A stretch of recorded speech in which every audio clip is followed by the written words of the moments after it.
ಈ ತರಕಾರಿ ಬೆಳೆಯುವುದುಂಟಲ್ಲ ಯಾರಿಗೂ ಮಾಡ್ಬೋದು, ಹೆಂಗಸರಿಗೆ ಸಹ ಮಾಡ್ಬೋದು. ನಮಸ್ತೆ ವೀಕ್ಷಕರೇ, ಓಂಕಾರ ಯೂಟ್ಯೂಬ್ ಚಾನಲ್ಗೆ ಆತ್ಮೀಯ ಸ್ವಾಗತ. ವರ್ಷವಿಡೀ ತರಕಾರಿ ಬೆಳೆದು ಜೀವನವನ್ನು ಮಾಡುವಂತಹ ಒಂದು ಕುಟುಂಬವನ್ನು ನಾನು ಈ ವಿಡಿಯೋದಲ್ಲಿ ಪರಿಚಯ ಮಾಡಿಕೊಡ್ಲಿಕ್ಕಿದ್ದೇವೆ. ತರಕಾರಿಯಲ್ಲಿ ಹೀರೆ ಕೃಷಿಯನ್ನು ಯಾವ ರೀತಿ ಮಾಡ್ಬೋದು ಅನ್ನುವ ಒಂದು ಮಾಹಿತಿಗೋಸ್ಕರ ಇಲ್ಲಿಗೆ ಬಂದಿದ್ದೇವೆ. ಅವ್ರ ಜೊತೆ ಮಾತಾಡುವ, ಬನ್ನಿ. ಅಕ್ಕ, ಇದು ಎಷ್ಟು ಬುಡ ಉಂಟು ಹೀರೆ ನಿಮ್ಮೊಟ್ಟಿಗೆ? ಒಂದು 30 ಬುಡ ಉಂಟು. 30 ಬುಡ ಉಂಟಾ? ಎಷ್ಟು ಕೆಜಿ ಈಗ ಬರ್ತದೆ ಒಂದು ಹೀರೆ? ಈಗ ಒಂದು ಹೀರೆ ಒಂದು 3/4 ಕೆಜಿ, ಮತ್ತೆ 1 ಕೆಜಿ ಬರ್ತದೆ. ತುಂಬಾ ಉದ್ದ ಇದ್ರೆ 1 ಕೆಜಿ ಬರ್ತದೆ, ಅಂತೂ 3/4 ಕೆಜಿ ಬರ್ತದೆ.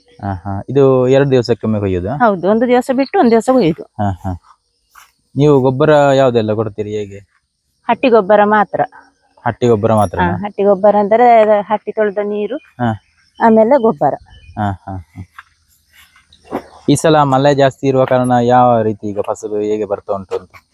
ಮಳೆ ಜಾಸ್ತಿ ಇದ್ದ ಕಾರಣ ಸ್ವಲ್ಪ ಲಾಸ್. ಇವಾಗೆಲ್ಲ ಮಿಡಿ ಎಲ್ಲ ಕರಗುತ್ತಾ ಉಂಟು, ಹೂ ಬಿಡುದಿಲ್ಲ. ರಾತ್ರಿ ಮಳೆ ಇದ್ರೆ ಅದು ಕೊಡಿ ಹೋಗುದಿಲ್ಲ. ಮತ್ತೆ ಹೂ ಬಿಟ್ಟದ್ದು ಅದು ಮಿಡಿ ಬಿಟ್ಟದ್ದು ಸಹ ಕೊಡಿ ಎಲ್ಲ ಹಾಳಾಗ್ತಾ ಬರ್ತದೆ. ನೀರ್ ನಿಲ್ಲಿಕ್ಕೆ ಆಗುದಿಲ್ಲ ಅದರಲ್ಲಿ. ನೀವು ಒಬ್ರೇ ಇದರಲ್ಲಿ ಕೆಲಸ ಮಾಡ್ತೀರಾ? ಮನೆಯವರೆಲ್ಲ ಮಕ್ಕಳೆಲ್ಲ ಸೇರಿ? ಮಕ್ಕಳೆಲ್ಲ ಬರ್ತಾರೆ. ಮತ್ತೆ ನನ್ನ ಅತ್ತಿಗಿದ್ದಾರೆ, ಅವರು ಸಹ ಒಂದೊಂದ್ ಸರ್ತಿ ಶಾಲೆಗೆ ರಜೆ ಇದ್ರೆ ಅವ್ರು ಬರ್ತಾರೆ. ಟೈಮ್ ಸಿಕ್ಕುವಾಗ ಅತ್ತಿಗೆ ಬರ್ತಾರೆ. ಮತ್ತೆ ಮಕ್ಳು ಇರ್ತಾರೆ, ಮಕ್ಕಳಿಗೆ ಪರೀಕ್ಷೆ ಎಲ್ಲ ಇರುವಾಗ ಬರುದಿಲ್ಲ. ನೀವು ಎಷ್ಟು ವರ್ಷದಿಂದ ಈ ಒಂದು ಹೀರೆ ಅಥವಾ ಬೇರೆ ತರಕಾರಿಯನ್ನು ಬೆಳೆಯುವಂತದ್ದು ಎಷ್ಟು ವರ್ಷ ಆಯ್ತು ನೀವು? ಒಂದು 15 ವರ್ಷ ಆಯ್ತು. ಬಿಡಾದ 15 ವರ್ಷದ ಮುಂಚೆ ಮಾಡ್ತಾ ಇದ್ದೇವೆ. ಬಿಡದೆ ವರ್ಷವಿಡೀ ಮಾಡ್ತೀರಾ ನೀವು? ಬೇರೆ ಬೇರೆ ಮಾಡ್ತೇವೆ. ಈಗ ಮಳೆಗಾಲದಲ್ಲಿ ಹೀರೆ ಮಾಡ್ತೇವೆ. ಇನ್ನು ಇದನ್ನು ತೆಗೆದು ಆಮೇಲೆ ಅಳಸಂಡೆ, ಸೋರೆಕಾಯಿ ಮತ್ತೆ ತೊಂಡೆಕಾಯಿ ಮಾಡ್ತಿದ್ದೇವೆ. ಈಗ ಅದು ಮಾಡುದಿಲ್ಲ, ಅದು ಸ್ವಲ್ಪ ಬೆಳೆ ಕೊಡುದು ಕಡಿಮೆ. ತೊಂಡೆಕಾಯಿ ಅದಕ್ಕೆ ಸ್ವಲ್ಪ ರೋಗ ಎಲ್ಲ ಜಾಸ್ತಿ ಬರ್ತಾ ಉಂಟು. ಈಗ ಮಾರ್ಕೆಟಿಂಗ್ ಎಷ್ಟುಂಟು ಈಗ ಕೆಜಿಗೆ? ಮಾರ್ಕೆಟ್ ನಾವು ಪುತ್ತೂರಿಗೆ ಹಾಕುದು, ನಮಗೆ 60 ರೂಪಾಯಿ ಹಾಕ್ತಾರೆ. ಇನ್ನು ಈಗ ಜುಲೈ ಇದು ಆಗಸ್ಟ್ ಒಂದು 15ರವರೆಗೆ 60 ಇರ್ತದೆ. ಸ್ವಲ್ಪ ಕಡಿಮೆ ಮಾಡ್ತಾರೆ. ಮತ್ತೆ ಎಲ್ಲರೂ ಮಾಡಿದ್ರೆ ಅದು ಬೆಳೆದು ಜಾಸ್ತಿ ಆದ್ರೆ ರೇಟ್ ಕಡಿಮೆ ಮಾಡ್ತಾರೆ, ಹೋಗುದಿಲ್ಲ ಅಲ್ಲ ಹಾಗೆ. ನೀವು ಮದ್ದು ಸಿಂಪಡಣೆ ಮಾಡುದಿಲ್ವಾ ಹಾಗಾದ್ರೆ? ಮದ್ದು ಮಾಡ್ತೇವೆ. ಕೈ ಬೇವಿನ ಎಣ್ಣೆ ಎಲ್ಲ ಸ್ವಲ್ಪ ಸ್ಪ್ರೇ ಮಾಡ್ತೇವೆ. ಅಂದ್ರೆ ನೊಣ ಎಲ್ಲ ಬರ್ತದೆ, ತುಂಬಾ ನುಸಿ ಕಚ್ಚುತ್ತವೆ. ನಮಗೆ ಸಹ ಇಲ್ಲಿ ದುಡಿಲಿಕ್ಕೆ ಆಗುದಿಲ್ಲ, ಹಾಗೆ ಸ್ವಲ್ಪ ಸ್ಪ್ರೇ ಮಾಡ್ತೇವೆ. ಮಾಡದಿದ್ರೆ ಆಗುದಿಲ್ಲ ಅದು. ಹಾಗೆ. ಮತ್ತೆ ಇದು ಯಾರಿಗೆ ಸಹ ಮಾಡ್ಬೋದು. ಈ ತರಕಾರಿ ಬೆಳೆಯುವುದುಂಟಲ್ಲ ಯಾರಿಗೂ ಮಾಡ್ಬೋದು, ಹೆಂಗಸರಿಗೆ ಸಹ ಮಾಡ್ಬೋದು. ಮನೆಯಲ್ಲಿ ಕೂತ್ಕೊಂಡು ಇರುವುದಕ್ಕೆ ಅವರ ಖರ್ಚು ಏನಾದ್ರೂ ಆಗ್ತದೆ. ನಮಗೆ ಒಂದು ಪೇಟೆಗೆ ಹೋಗ್ಬೇಕು, ಒಂದು ಏನಾದ್ರೂ ತಕೊಳ್ಬೇಕಂದ್ರೆ ನಮ್ಮ ಮನೆಯವರ ಹತ್ರವೇ ಕೇಳ್ಬೇಕು ಅಂತ ಏನಿಲ್ಲ, ನಮಗೆ ತಕೊಳ್ಬೋದು. ದುಡಿದ್ರೆ ಮಾಡ್ಬೋದು. ನಿಮಗೆ ಈಗ ಎಷ್ಟು ಕೆಜಿ ಸಿಗ್ತಾ ಉಂಟು? ಈಗ ಫಸ್ಟ್ ಅಲ್ಲ, ಸ್ವಲ್ಪ ಕಡಿಮೆ. ಇವತ್ತು ಸ್ವಲ್ಪ ಒಂದು 30 ಕೆಜಿ ಅಂದಾಜು ಬರ್ಬೋದು ಅಂತ. ಜಾಸ್ತಿ ಬಂದ್ರೆ ಎಷ್ಟು ಬರ್ತದೆ? ಜಾಸ್ತಿ ಬಂದ್ರೆ ಇದ್ರಲ್ಲಿ ಒಂದು 2 ಕ್ವಿಂಟಾಲಿಗೆ ಕೊಯ್ತೇವೆ. ಇವಾಗ ನೋಡ್ಬೇಕಷ್ಟೆ, ತುಂಬಾ ವರ್ಷ ಆಯ್ತು ಇದ್ರಲ್ಲಿ ಬೆಳೆಯುದು. 1-2 ಕ್ವಿಂಟಲ್ ವರೆಗೆ ಕೊಯ್ತಿದ್ದೇವೆ. ಮತ್ತೆ ಇದು ನಮ್ಮ ಜಾಗ, ಸ್ವಂತ ಜಾಗ ಇದ್ರೆ ಇನ್ನೊಂದು ಕಡೆ ಹೋಗ್ಬೇಕಂತಿಲ್ಲ ಅಲ್ಲ. ನಮ್ಮ ಮನೆಯಲ್ಲಿ ಕೂತ್ಕೊಂಡು ನಮಗೆ ಎಷ್ಟೊತ್ತಿಗೆ ಬೇಕು ಅಷ್ಟೊತ್ತಿಗೆ ದುಡ್ಡುಕೊಂಡು ಇರ್ಬೋದು. ನೀವು ಬೇರೆ ಕಡೆ ಹೋಗಿ ಕೂಡ ಈ ಒಂದು ತರಕಾರಿ ಬೆಳಿತೀರಾ ಹೇಗೆ ಅಂತ? ಬೆಳೀತಿದ್ದೇವೆ. ಕಳೆದ ವರ್ಷ 1-2 ವರ್ಷ ಎಲ್ಲ ಬೆಳೀತಿದ್ದೇವೆ. ಮತ್ತೆ ಇವಾಗ ಆಗುದಿಲ್ಲ ಹೋಗಿ ಅಲ್ಲೆಲ್ಲ ಬೆಳಿಲಿಕ್ಕೆ. ಮನೆಯಲ್ಲಿ ದನ ಮಕ್ಕಳೆಲ್ಲ ಇರುವಾಗ ಅದನ್ನು ಬಿಟ್ಟುಕೊಂಡು ಹೋಗ್ಲಿಕ್ಕೆ ಆಗುದಿಲ್ಲ. ಹೌದೌದು. ಮಕ್ಕಳು ಏನ್ ಮಾಡ್ಕೊಂಡಿದ್ದಾರೆ? ಮಕ್ಕಳು ಒಬ್ಳು ಕಾಲೇಜಿಗೆ ಹೋಗ್ತಾಳೆ, ಮತ್ತೊಬ್ಳು ಡಿಗ್ರಿ ಮಾಡ್ತಿದ್ದಾಳೆ. 3 ಮಕ್ಕಳು. ಡಿಗ್ರಿ ಅಂದ್ರೆ BSc ಕೋರ್ಸ್ ಮಾಡ್ತಿದ್ದಾಳೆ, ಲ್ಯಾಬ್. ಮತ್ತೆ ಒಬ್ಳು ಈಗ ಹೈಸ್ಕೂಲ್ ಹೋಗ್ತಿದ್ದಾಳೆ, ಒಬ್ಳು ಸೆಕೆಂಡ್ PUC. ನಿಮಗೆ ತರಕಾರಿ ಅಲ್ಲದೆ ಮನೆಯಲ್ಲಿ ಯಾವ ಕೃಷಿ ಎಲ್ಲ ಉಂಟು? ಸ್ವಲ್ಪ ಉಂಟು, ಅಡಿಕೆ ಸ್ವಲ್ಪ ಉಂಟು, ಸ್ವಲ್ಪ ರಬ್ಬರ್ ಉಂಟು. ಮತ್ತೆ ಸ್ವಲ್ಪ ಒಂದು 10 ಲೀಟರ್ಗೆ ಹಾಲು ಹಾಕ್ತೇವೆ ಡೈರಿಗೆ.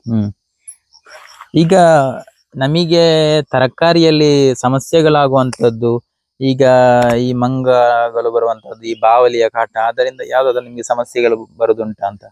ಬರ್ತವೆ, ಮಂಗಗಳು ಬರ್ತವೆ. ಈಗ ಸ್ವಲ್ಪ ಹಲಸಿನ ಹಣ್ಣು ಇದ್ದ ಕಾರಣ ಬರುದಿಲ್ಲ. ಆದ್ರೆ ಮಂಗಗಳು ಇದ್ರೆ ಸೈಡ್ ಎಲ್ಲ ಬರ್ತಾ ಉಂಟು. ಆದ್ರೆ ನಮಗೆ ಸ್ವಲ್ಪ ಉಪದ್ರ ಕಡಿಮೆ. ಆಚೆ ಈಚೆ ಅಲ್ಲಿ ಭಟ್ರ ತೋಟದಲ್ಲೆಲ್ಲ ಹಲಸಿನ ಹಣ್ಣು ಇದ್ದ ಕಾರಣ ಅಲ್ಲೇ ಬಂದು ಆಚೆ ಹೋಗ್ತವೆ. ಮತ್ತೆ ಹಕ್ಕಿಗಳು ಬರ್ತವೆ, ಇನ್ನು ಬಾವಲಿ ಬರುದಿಲ್ಲ. ಈಗ ಫಸ್ಟಿಗೆ ಮೊನ್ನೆ ಒಂದು 4 ಹಕ್ಕಿ ತಿಂದು ಹೋಯ್ತು, ಆಮೇಲೆ ಬರ್ಲಿಲ್ಲ. ಇನ್ನೆಲ್ಲಾದ್ರೂ ಏನಾದ್ರೂ ತಿನ್ಲಿಕ್ಕೆ ಸಿಕ್ಕಿತ ಏನೋ ಗೊತ್ತಿಲ್ಲ. ಹಾಗೆ ಅದ್ರದ್ದು ಸ್ವಲ್ಪ ಉಪದ್ರ ಜಾಸ್ತಿ ಇರ್ತದೆ ಹಕ್ಕಿಗಳದ್ದು. ಮತ್ತೆ ಈಗ ಬಲೆ ಎಲ್ಲ ಹಾಕ್ತೇವೆ ನಾವು. ಬಲೆ ಹಾಕಿದ್ರೆ ಸ್ವಲ್ಪ ಕಡಿಮೆ ಆಗ್ತದೆ. ಅದು ಮೇಲೆ ಚಪ್ಪರ ಫುಲ್ ಕವರ್ ಆಗ್ಬೇಕು, ಅಂದ್ರೆ ನಮಗೆ ಬಲೆ ಹಾಕ್ಲಿಕ್ಕೆ ಆಗ್ತದೆ ಸೈಡ್. ಚಪ್ಪರ ಕವರ್ ಆಗದಿದ್ರೆ ಬಲೆ ಹಾಕಿದ್ರು ಸಹ ಅದ್ರ ಮೇಲೆ ಬಂದು ಬೀಳ್ತೇವೆ. ಅದು ಒಂದು ತಿಂದ್ರು ಆಗ್ಬೋದೆ, ಒಂದು ಕೂತದನ್ನು ತೂತು ಮಾಡಿ ಮತ್ತೊಂದಕ್ಕೆ ಹೋಗಿ ಕೂತ್ಕೊಳ್ತೇವೆ. ಹಾಗೆ ಹಾಗೆ. ಈ ಏರಿಯಾದಲ್ಲಿ ಯಾರಾದ್ರೂ ಬೇರೆ ಮಾಡಿದಾರ? ಈಗ ಯಾರು ಮಾಡ್ಲಿಲ್ಲ. ಇದು ಯಾವ ತಳಿಯ ಹೀರೆ ಅಕ್ಕ? ಇದು ನಾಗ ಅಂತ. ನಾಗ. ನಾವು ಬಿತ್ತು ತರುದದು, ಪೇಟೆಯಿಂದ ಬಿತ್ತು ತಂದು ಹಾಕುದು. ಅದು ನಮಗೆ ಒಮ್ಮೆ ಕೊಡ್ತಾರೆ. ನಾಗ ಅಂತ ಹೇಳಿದ್ರೆ ಒಂದೇ ಸೈಜ್ ಬರ್ತದೆ. ಇದು ಕೆಲವು ಸರಿ ಈಗ ಸ್ವಲ್ಪ ಚಿಕ್ಕದಾಗ್ತದೆ. ಎಷ್ಟು ಒಂದು 2 ಫೀಟ್ ಉದ್ದ ಬರ್ತದೆ ಅಂತ ಕಾಣ್ತದಲ್ಲ? 2 ಫೀಟ್ ಬರ್ತದೆ, ಜಾಸ್ತಿ ಬರ್ತದೆ. ನೀವು ಆ ಎಲೆಯನ್ನೆಲ್ಲ ಯಾಕೆ ಕೊಯ್ಯುದು ಈಗ? ಅದು ತುಂಬಾ ಬೆಳೆದ ಎಲೆ ಇದ್ರೆ ಅದನ್ನ ತೆಗಿಬೇಕು. ಅದು ಅದ್ರಲ್ಲಿ ಇದ್ರೆ ಅದು ಮತ್ತೆ ಮುದ್ದೆ ಆಗಿ, ಮಳೆಗೆ ಮುದ್ದೆ ಆಗಿ ಹುಳ ಎಲ್ಲ ಇಳಿತದೆ. ಹಾಗೆ ಅದನ್ನು ಎಲೆ ತೆಗಿತೇವೆ. ಬೆಳೆದ ಎಲೆನೇ. ಹೂ ಕೂಡ ಕಡಿಮೆ ಬಿಡ್ತದೆ ಅಂತ ಕಾಣ್ತದಲ್ಲ? ಹೂ ಎಲ್ಲ ಕಡಿಮೆ ಬಿಡ್ತದೆ. ಅದು ಮಳೆ ಜಾಸ್ತಿ ಆಯ್ತು. ಮಳೆ ಜಾಸ್ತಿ ಆದ ಕಾರಣ ಹೂ ಕಡಿಮೆ ಬೀಳ್ತದೆ. ಅಲ್ಲ, ಇದು ಅದರ ಎಲೆ ಎಲ್ಲ ಇದ್ರೆ ಜಾಸ್ತಿ ಆದ್ರೆ? ಹೌದು, ಅದು ಕೆಳಗೆ ಬೀಳುದಿಲ್ಲ ಅಲ್ಲ, ಅದಲ್ಲಿ ವಾಪಸ್ ಇದು ಆಗ್ತದೆ. ಹೌದು, ಹಾಗೆ.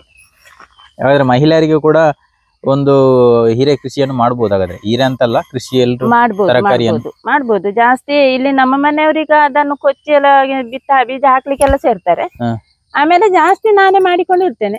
ಅದರ ಗಿಡದ ಹುಲ್ಲು ತೆಗೆಯುವುದು, ಮತ್ತೆ ಇದು ಗೊಬ್ಬರ ಎಲ್ಲ ಹಾಕ್ಲಿಕ್ಕೆ ಯಾರಾದ್ರೂ ಬೇಕಲ್ಲ, ನನಗೆ ಆಗುದಿಲ್ಲ, ಸೇರಿಕೊಂಡು ಮಾಡ್ತೇವೆ.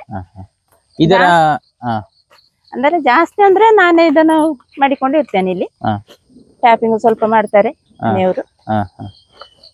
ಇದರ ಚಪ್ಪರ ಎಲ್ಲ ಯಾರು, ಚಪ್ಪರದ್ದು ಹೇಗೆ ಕೆಲಸ ಅದರದೆಲ್ಲ? ಚಪ್ಪರ ನಾವೇ ಬೀಜ ಹಾಕಿದ ಮೇಲೆ ಸ್ವಲ್ಪ ಸ್ವಲ್ಪ ನಾವೇ ಇಬ್ರು ಸೇರಿಕೊಂಡು ಮಾಡುದು. ಕಂಬ ತಂದು ಒಂದು 2 ದಿವಸ ಕಂಬ ತಂದು ಹಾಕುದು, ಮತ್ತೆ ಅದನ್ನು ಹೊಂಡ ತೆಗೆದು ಪುನಃ ಹೊಂಡಕ್ಕೆ ಹಾಕುದು. ಆಮೇಲೆ ಸರಿ ಇದು ವಯರ್ ಎಳಿಯುದು, ಹೀಗೆಲ್ಲ ನಾವೇ ಮಾಡುದು. ಬೇರೆ ಜನ ಹಿಡಿದು ಮಾಡುದು ಅಂತ ಹೇಳಿಲ್ಲ. ಇದು ಬೀಜ ಹಾಕಿ ಎಷ್ಟು ಟೈಮಿಗೆ ಫಸಲು ಕೊಡ್ತದೆ? ಈಗ ಬೀಜ ಹಾಕಿ 45 ದಿವಸ ಬೇಕು. 45 ದಿವಸ ಬೇಕಾ? ಇದು ನೀವು ಬೀಜ ತರುದು ನೀವೇ ಹಳೆಯ ಬೀಜ ಮಾಡ್ತೀರಾ ಅಲ್ಲ ಅಂಗಡಿಯಿಂದ? ನಾವು ತರುದು. ತರುದಾ? ಯಾಕೆ ನೀವೇ ಬೆಳೆದು ನೀವೇ ಚಾಯ್ಸ್ ಮಾಡುದಿಲ್ಲ? ಮಾಡ್ಬೋದು, ಅದಷ್ಟು ಒಳ್ಳೇದು ಬರುದಿಲ್ಲ. ನಾವೇ ಬೆಳೆದು ಮಾಡಿದ ಬೀಜ ಅಷ್ಟು ಒಳ್ಳೇದು ಬರುದಿಲ್ಲ. ಯಾಕೆ ನಾವು ಬೀಜ ತರುದೇ ಜಾಸ್ತಿ. ನೀವು ಎಲ್ಲಾ ಬೀಜವನ್ನು ತರ್ತೀರಾ? ಇದು ಹೀರೆ ಅಂತಲ್ಲ, ನೀವು ಅಲಸಂದೆ ಎಲ್ಲ ಬೇರೆ ಎಲ್ಲ ಮಾಡ್ತೀರಲ್ಲ? ಅಲಸಂದೆ ಇಟ್ಕೊಳ್ತೇವೆ ನಾವು. ಬೀಜ ನಾವೇ ಮಾಡಿದ ಬೆಳೆದದನ್ನು ಇಡ್ತೇವೆ. ಇದು ಹೀರೆ ಮತ್ತು ಸೊರೆ ಮಾತ್ರ ಬೀಜ ತರುವುದು. ಯಾವ ಟೈಮಿಗೆ ಮಾಡಿದ್ರೆ ಒಳ್ಳೇದು ಇದು ಹೀರೆಯನ್ನು? ಹೀರೆ ನಾವು ಈ ವರ್ಷ ಸಾಧಾರಣ ಮೇ 1ಕ್ಕೆ ಬಿತ್ತ ಹಾಕಿದ್ದೇವೆ. ಮೇ 1ಕ್ಕೆ ಬಿತ್ತ ಹಾಕಿ ಈಗ ಮೊನ್ನೆ ಒಂದು 15 ದಿವಸ ಆಯ್ತು ಕೊಯ್ಯುದು. 1.5 ತಿಂಗಳಲ್ಲಿ ಕೊಯ್ಲಿಕ್ಕೆ ಸಿಗ್ತದೆ. ಅದು ಬರ್ತದೆ, ಒಂದು ಸ್ವಲ್ಪ ಸ್ವಲ್ಪ, ತುಂಬಾ ಬರುದಿಲ್ಲ, ಸ್ವಲ್ಪ ಸ್ವಲ್ಪ ಕೊಯ್ಲಿಕ್ಕೆ ಬರ್ತದೆ. ಎಷ್ಟು ಟೈಮು ನಮಗೆ ಇದು ಸಿಗ್ತದೆ, ಫಸಲು ಕೊಯ್ಲಿಗೆ ಸಿಗ್ತದೆ? 3 ತಿಂಗಳು ಸಿಗ್ತದೆ. 3 ತಿಂಗಳು ಸಿಗ್ತದೆ. 3 ತಿಂಗಳು ಸಿಕ್ಕೇ ಸಿಗ್ತದೆ. ಮತ್ತೆ ಸ್ವಲ್ಪ ರೇಟ್ ಎಲ್ಲ ಕಡಿಮೆ ಆದ್ರೆ ನಾವು ಸ್ವಲ್ಪ ಬಿಡ್ತೇವೆ ಅದನ್ನು. ಮತ್ತೆ ಸ್ವಲ್ಪ ಚಿಕ್ಕದಾಗ್ತದೆ, ಅದು ರೇಟಿಗೆ ಹೋಗುದಿಲ್ಲ. ನಿಮಗೆ ಈಗ ದಿನಕ್ಕೆ ಎಷ್ಟು ಉತ್ಪಾದನೆ ಮಾಡ್ತಾ ಇದ್ದೀರಿ? ಈಗ ದಿನಕ್ಕೆ ಒಂದು 1,000, ಒಂದು 900, 1,000 ಬರ್ತದೆ ದಿನಕ್ಕೆ. ಅಂದ್ರೆ ಅದು ದಿವಸಕ್ಕೆ ನಾವು ಕೊಯ್ದು ಕೊಡುದಲ್ಲ. ತರಕಾರಿ ಇದೆ ಅಂದ್ರೆ ಹೇಳಿರ್ಲಿಕ್ಕೆ ಆಗುದು. ಒಂದು ದಿವಸ ಜಾಸ್ತಿ ಸಿಗ್ತದೆ, ಒಂದು ದಿವಸ ಕಡಿಮೆ ಸಿಗ್ತದೆ.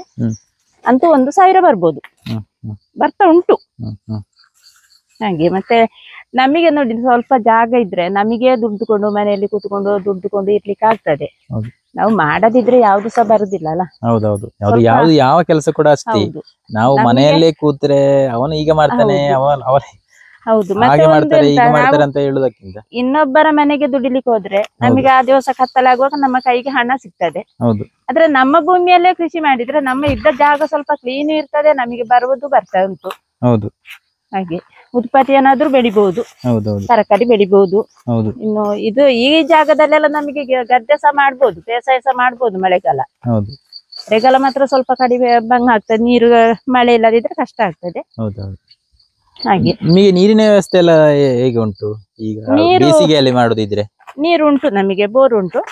ಬೋರ್ ಪೈಪ್ ಹಾಕಿ ನೀರು ಬಿಡ್ತೇವೆ, ಮತ್ತೆ ಬಬ್ಲು ಹಾಕ್ತೇವೆ, ಪೈಪ್ ಅಲ್ಲಿ ಹಿಡಿತೇವೆ. ಈಗ ಇದು ಅಳಸಂಡೆ ಎಲ್ಲ ಮಾಡಿದ್ರೆ ಅದು ಜಟ್ಟ ಹಾಕಿದ್ರೆ ಅದು ಹೂವೆಲ್ಲ ಹೋಗ್ತದಲ್ಲ, ನಾವು ಪೈಪಲ್ಲೇ ಹಿಡಿಯುದು. ನೀವು ಈಗ ಅಂಗಡಿಗೆ 60 ರೂಪಾಯಿಗೆ ಕೊಡ್ತೀರಾ? ಹೌದು, 60 ರೂಪಾಯಿ ಕೊಡ್ತೇವೆ. ಅಂದ್ರೆ ನಾವು ಹಾಕಿ ನೀವು ಬೇರೆ ಜನರಿಗೆ ಕೇಳಿದ್ರೆ ಕೊಡ್ತೀರಾ? ಕೊಡ್ತೇವೆ. ಹೀಗೆ ಯಾರಾದ್ರೂ ಬಂದು ಕೇಳಿದ್ರೆ ಕೊಡ್ತೇವೆ ನಾವು. 1 kg 2 kg ಎಲ್ಲ ದಿನದ ಖರ್ಚಿಗೆ ತಕೊಂಡು ಹೋಗ್ತಾರೆ.